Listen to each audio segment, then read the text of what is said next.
Hello everyone, Tina here. Thank you so much for joining me for Try It Out Tuesday. I hope your Tuesday is off to a fabulous start. If you're new here, welcome to my channel, and if you have been here for a while, I am so glad you're still with me. Thanks so much for joining me for Try It Out Tuesday. Today we're going to create a card using a few items from the Spellbinders Game Day collection. We have this set here that is all things sports, has everything you can imagine. The name of this is called Sporting Goods Set.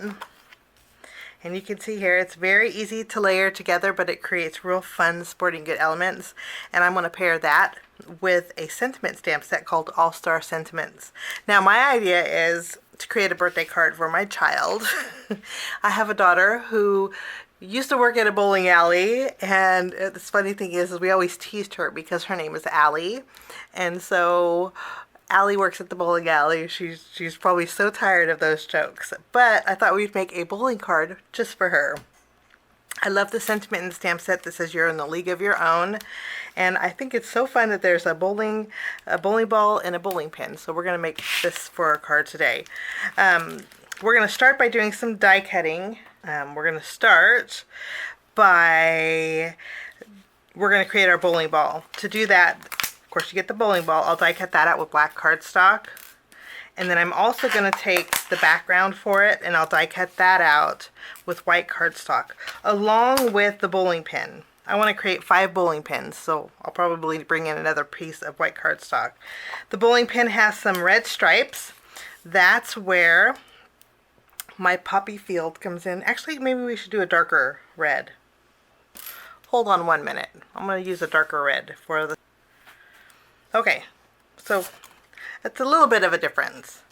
Okay, and then I'm going to create the stripes on the bowling pin with pomegranate cardstock.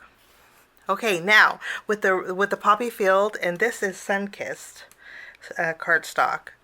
Well, I wanted to create like a burst, so my card kind of represents a bowling ball in action, kind of a burst. Ideally, I thought maybe I could use a stencil. I couldn't find one, so I'm improvising, and I went through my die set.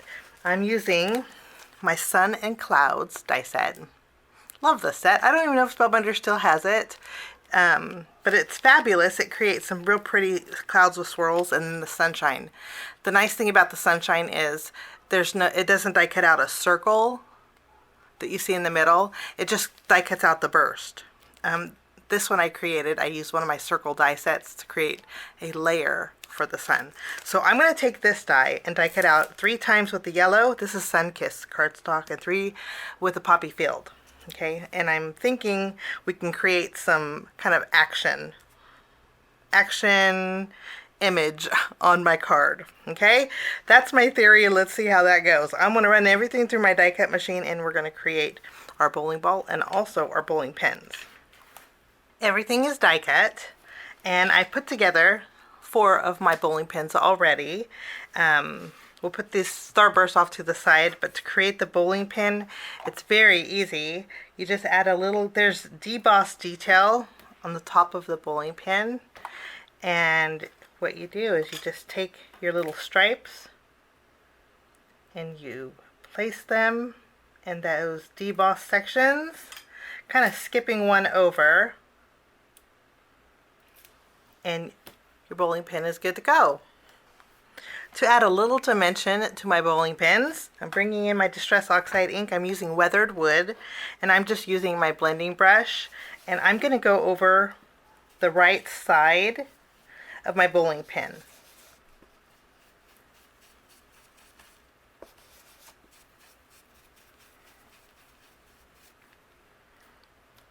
And just that little bit of a shadow, let me show you. Here we have. Just that little bit of a shadow adds a lot of dimension to your bowling pins. So we have 5 bowling pins. I did the same thing to the other 4. I'm going to go ahead and layer my bowling ball to its background.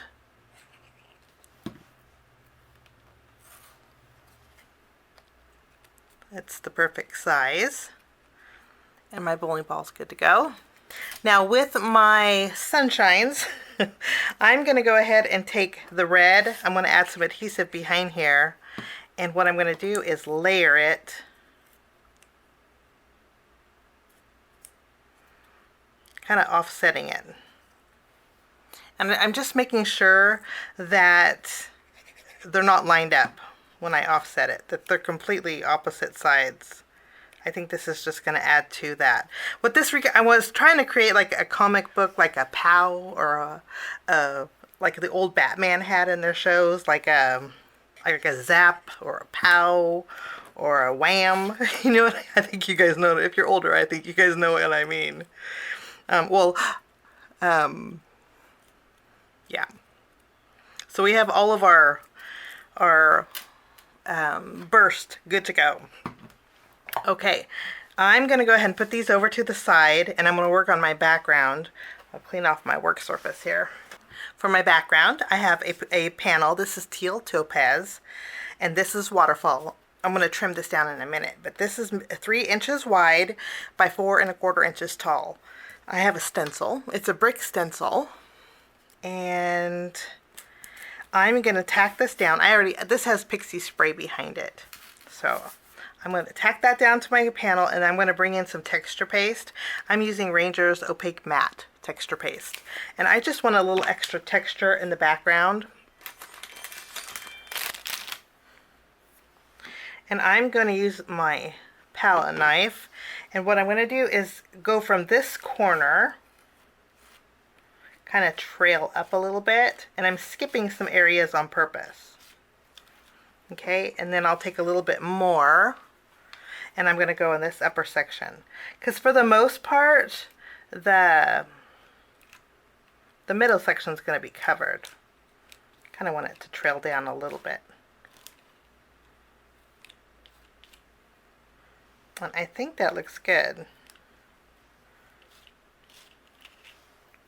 And I think that will work out just fine. Put the rest of these back. These palette knives are very inexpensive. I think for 2 of these, Simon has them for like $3. So, very inexpensive set. And I'll link it down below with the texture paste. Okay, we have our panel. I'm going to go ahead and remove my stencil. And there is our background. I kind of love I like the way this looks. Now this is going to take a little time to dry. Earlier I had already did another panel, so it's pretty similar. I kind of like this one better, but I don't want to wait for it to dry. So I have a panel, and I put some pop-up foam behind it. Okay, I'll put this off before I use this on another card. And in the meantime, I'm going to take my Waterfall cardstock. We're going to trim this down to 4 inches by 5 1/4. I want a little bit of white on my card base showing, so I just trimmed a 1/4 inch off. I'm going to bring in an embossing folder now. This is the corrugated embossing folder. It's a 3D embossing folder. Now, if you put your panel in like this, your corrugation is going to be vertical, but I want my corrugation to go horizontal. So I'm going to put my panel we just trimmed in sideways here.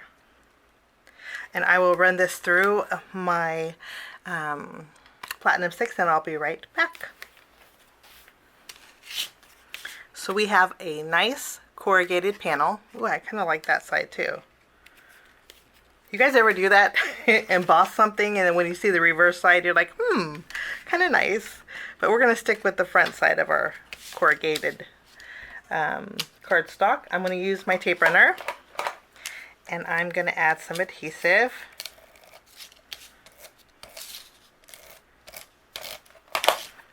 And we'll tack this down. We have our burst, and this is where we're going to add, this is great for texture too. We'll add our burst to our background panel. And I'm just kind of placing them in a triangle.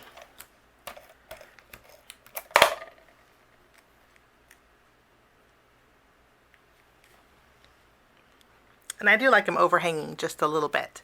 Now, before we add our bowling pins and our bowling ball, I'm going to stamp my sentiment. I'm going to use You're in a League of Your Own.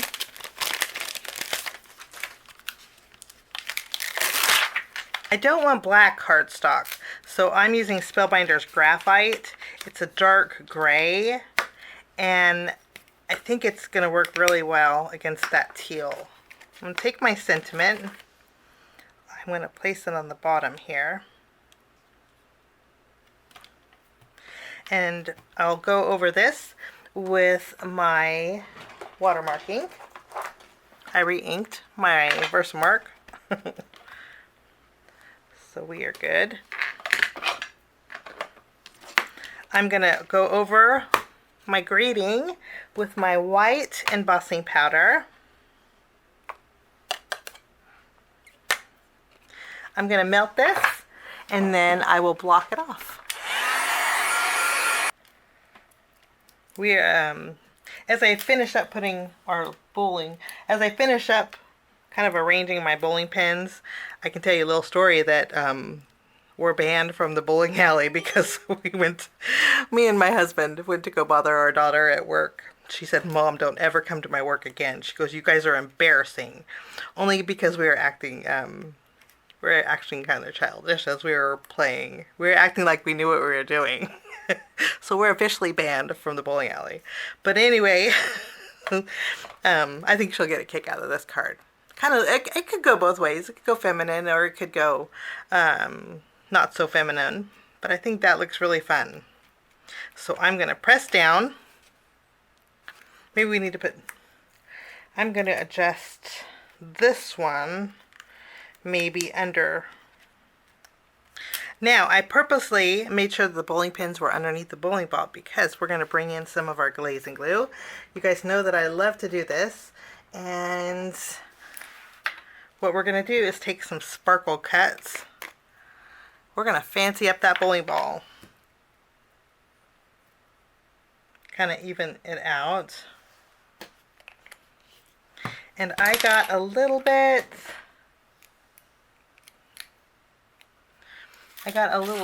on my grading, so I'm going to just wipe it off. Okay. Kind of levels out on its own. Now we're going to add a little bit of sparkle. I love doing this.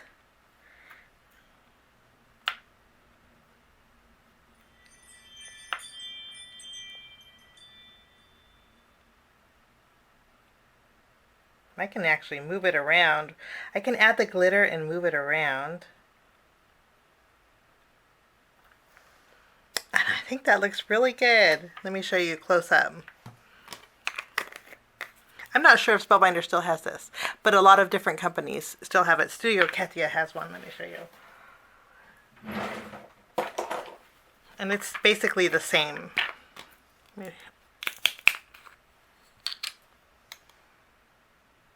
So it's just an iridescent glitter. If I can't find this to link it, I'll link the Studio Katia downstairs. Okay? And I love the way that bowling ball looks. It just adds that bowling alley vibe. But that's my card today. Thanks so much for joining me. If you guys want to do me a favor, if you like the content of my Try It Out Tuesdays, click that like button. It really does help my channel. Only if you like it. And also, if you're new, hit that subscribe button, or if you like the content, hit the subscribe button because it does help my channel. It gives me a little bit more exposure in the crafting world, and I have so much fun with you guys. Thanks for joining me. Have a fabulous Tuesday. We'll see you next Tuesday for another project. Actually, I have some more going on this week, so I'll see you in a few days. Bye-bye.